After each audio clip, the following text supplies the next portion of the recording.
Hi, this episode is about chronic inflammation in eating clean, Mr. Pete. Mr. Pete is here and he's like, he's ready to be done with all this stuff. So we're going to be talking about eating clean and chronic inflammation. And I think it's a complex issue. It's one that we hear a lot about, but we're not quite sure what it all means. So in this episode, I hope to share with you and break it down into some simpler terms. I'll see you in the episode. Welcome to Healthy by George. I want you to know that this is for informational purposes only, and it should not be considered as medical advice, nor does it have anything related to my employer. So it's always best for you to check with your own medical provider before you do anything that I recommend or for any medical treatments. So please join me, hit that subscribe button, and turn on notifications so you never miss an episode. Hi, this is Mary Catherine George, MC of Healthy by George. Please hit that like button. Let me know that you're willing to subscribe. And I'm happy to share with you how we can break down and make things simpler in our life for health and well-being. Today, I want to talk about chronic inflammation. We hear this all the time of anti-inflammatory diets, eating clean, and chronic inflammation as a primary problem that people want to avoid or try to diminish. But I think we all need to understand more about, what does that mean, chronic inflammation? Well, this is where we have a situation in our body where there are problems that are due to imbalances of chemicals. So there are these chemicals that are called cytokines.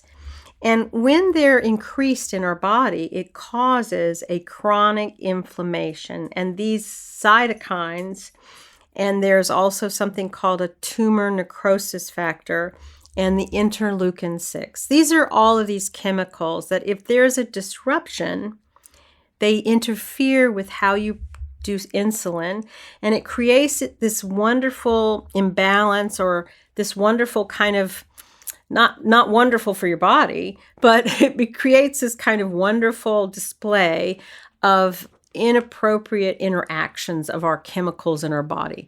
Because the truth is that our bodies, we're just a container of chemicals and electricity and water, lots of water.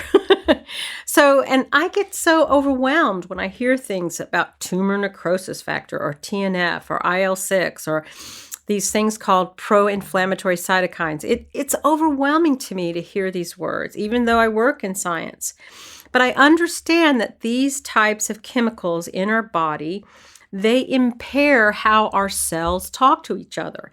And therefore, they keep us from being able to use insulin and the glucose that our metabolism needs so that we function optimally or the best that we can as a human being. So that's one of the things that happens with chronic inflammation. The other problem is something called the activation of stress pathways. Well, that's also, to me, a very, very difficult thing to talk about when it comes to inflammation because these pathways in our body, this is something I don't know exactly again, except that it's signaling of cells talking to each other. And when these pathways are somehow activated, they don't allow insulin and glucose, and they're talking to each other so that they work well together. They are disrupted. And so insulin doesn't get taken up by the cell, and we have too much insulin floating around in our body. So that's another problem. We also have these other things called reactive oxygen species. Okay, man, when I hear those words, my mind just gets blown. I have no idea how to associate what that is. Even though I'm in science, I try hard to understand it. But, at the end of the day, I think you have to really roll your sleeves up to understand the multiple ways that our body has many chemicals and cellular activations, and that when we have this kind of reactive oxygen species occurring or being overly produced, it causes a symptom called oxidative stress. And again, all of these things lead to an inability for the cells to use the insulin in the bloodstream that we produce for us to metabolize and have energy. And these things contribute to insulin resistance. The other thing is about fat tissue and how it can dysfunction, causing especially if it's visceral fat, it disrupts, again, these chemical pathways, causing a problem and interfering with how insulin talks to the cells. And this is a problem that I mentioned in our earlier, is that when you have an overabundance of visceral fat, it produces these types of chemicals that are not useful for you having use of insulin in your body. So, all of these things lead to inflammation. They also can have, you can also have a problem with what they call a disruption of your gut and the microbiome that's there with the bacteria. And that can cause a chronic inflammation where you, again, are not able to use the insulin, or what is happening in your gut is not actively being helpful for your body to metabolize what you've eaten and make it useful by the body. I hope that helps you because, I still am trying to roll up my sleeves and better understand all of these chemical and cellular processes because they are complex. We are complex human beings. And even though I've described all of these, they're not the same for every single person. Every single person, while they may have some of these issues going on, the levels of how they're happening or what they're happening is so distinctly different, and that we're making generalizations of how we believe these things happen. And yet it's very difficult for us to, take a piece of whatever's happening in your body out and understand how your cells and your chemicals all talk to one another to make you uniquely you, and how you metabolize foods and how you use the energy and fuel that you consume when you eat food. So that's why it's important to understand that eating clean is what many people are talking about. And so that you can, when you eat clean, you're talking about how can I have what's called an anti-inflammatory diet.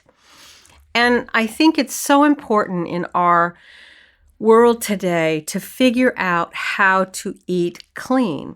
So what does that mean? Well, a lot of times it means eating foods that are natural from the earth. They just came out of the ground, you're going to eat that. Or they came from the farm, you're going to eat that. There's very little production involved in getting that food before you consume it. So that when you look at packaging, you see only 3 or 4 types of ingredients, not 10, not 20. It's like I looked at a package yesterday. I wanted to try these protein bites. They're made with dates. And there were only 4 ingredients: dates, walnuts, lemon juice, and some lemon oil. And that was it. They had blended it up. They made it into little squares. And they had packaged it, and it was provided as an easy way to have what's called a little protein bite with the walnuts and the basically the dates. And to me, I know what dates are. They come from a tree. I know what walnuts are. They're a nut. They come from a tree. Lemons, that comes from a tree. Lemon oil comes from the skin on the lemons. Hey, those are just 4 ingredients. So I could put that into my anti-inflammatory diet. So, here's the key. It's an emphasis on unprocessed foods. It's an emphasis on eating more fruits and vegetables, making half your plate vegetables, or at least a third of your plate vegetables with some fruit, and maybe a third of your plate or a fourth of your plate of protein, and maybe a complex carbohydrate. What does that mean? Complex carbohydrate. Well, it means a carbohydrate that has not been overly produced, like a French fry or a potato chip, or any type of overproduced carbohydrate that's not naturally found in the world. And these foods are very rich. They're much more rich in nutrients, in antioxidants, in vitamins, minerals, fiber, all of these things that our body really craves for and that we really have to focus on, because in this world, everything is about get up and go. Make it fast, get it to us fast. How can we get it to us fast? Fast to consume, fast to, package it and get it to us. It's about convenience. And I understand that. I live in New York. I want things convenient too. But the truth is that the more we can make things a focus on what's natural, what did this come from the ground? Did this come off a tree? Did this come from a farm? Was it a chicken that was able to live a free life, eating worms and bugs and not just some regular grain out of a small bin, and it's given one little place to walk, or it doesn't even allow itself to move? So, we really have to take a deep look at the consumption of our food, because that is going to help us, especially if we have some risk factors for inflammatory, chronic inflammation, which I have those. I think the other problem is that when we think about foods, we also have to think about healthy fats. I know eating some seeds and nuts, they have high fats, but those are natural fats, and they are full of omega-3 fatty acids, which we need. And those can be very anti-inflammatory and can help with any kind of chronic inflammations. Olive oil, avocados, any type of a fatty fish, although I think people are really feeling very challenged about fish because it's in a fish farm where they're not allowed to swim freely, and that they're overly feeding them, GMO grain. So you really have to think carefully about fish. Is it wild caught? Is it organically grown, at least, in a fish farm? So it's all of these things that make life so complicated when you're thinking about a inflammatory or an anti-inflammatory diet. I know my sister and I talk about this a lot, and she was so funny because, eating clean, it means it's, if you can do so 80% of the time, you're doing great, because it's really challenging to, go out to restaurants, knowing what kind of oils they cook their food in. Is the butter from pasture, grass-fed, cows? Is the milk? Is the beef, is it a grass-fed beef, or is it something that's been fed GMO corn, or it's been kept into a kind of a manufactured, a processed approach to growing meat in our, industrialized farms, like the industrialized, chickens and beef. And of course, the problem with all of this is that you do pay a premium price. But the issue is that maybe you can eat less meat and seek more ways to eat more vegetables, beans, and some complex grains.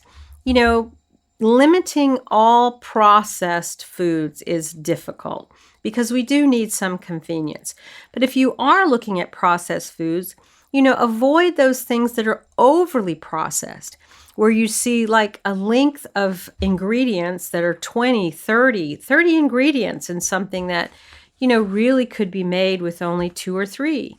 But I think a lot of times what's happening is these companies are putting in preservatives. They're trying to increase the shelf life, or they're adding sugar or salt because they want to make our palates crave that kind of sugar and salt hit, because you crave it.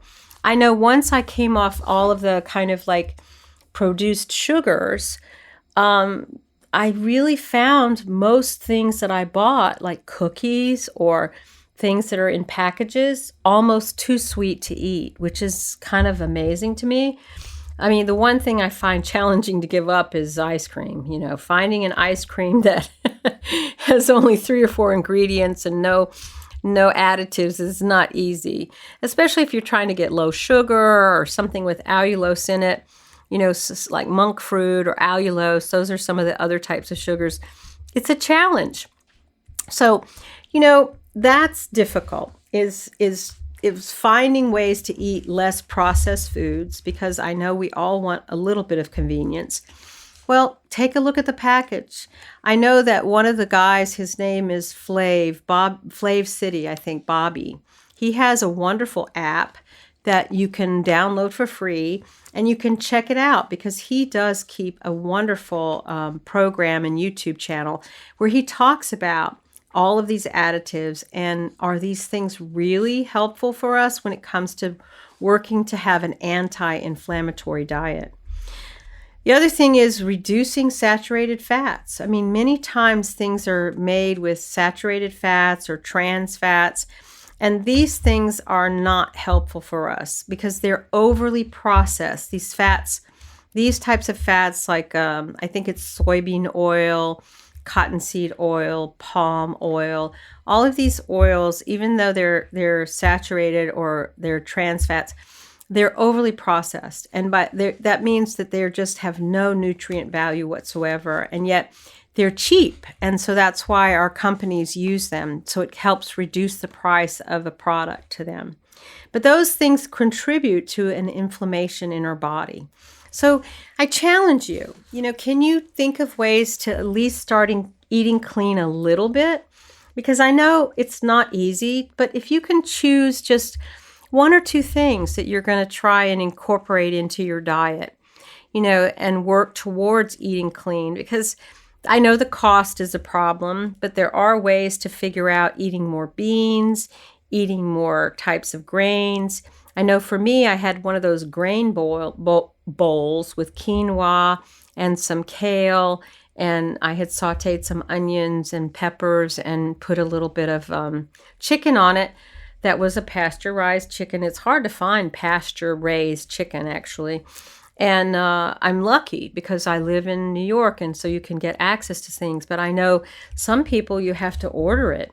And then, of course, what's the expense? So we really need to encourage our local counties, cities, our country, our states to support us in having less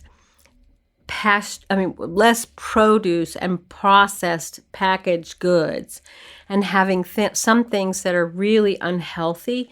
They're banned in other countries, but they're not in the United States. Maybe I'll do an episode about that next, because really, truly, some of our food products do a disservice for our health. And this just increases our healthcare costs every year. So join me in eating cleaner. And in our next episode, which I'm going to do an episode short, it's going to be about finding plastics in our body, because plastics have become a big, big problem in this world. So thank you very much. Please hit that button, subscribe, and I'll see you in the next episode. Bye-bye. So thank you so much for joining me at Healthy by George. I hope you found the information inspiring and that it encourages you on your wellness journey. Because remember, your body, your well-being are a most precious gift, and every tiny action taken daily can make a huge difference. I hope the information here is educational purposes and is not meant to replace your medical care. See your doctor and talk about what works for you. If you enjoyed today's content, don't forget to give it a thumbs up and subscribe to my channel. Your support means the world to me, and it helps me continuing creating content that inspires and empowers you to live your best life. Goodbye for now, and join me again at the next Healthy by George.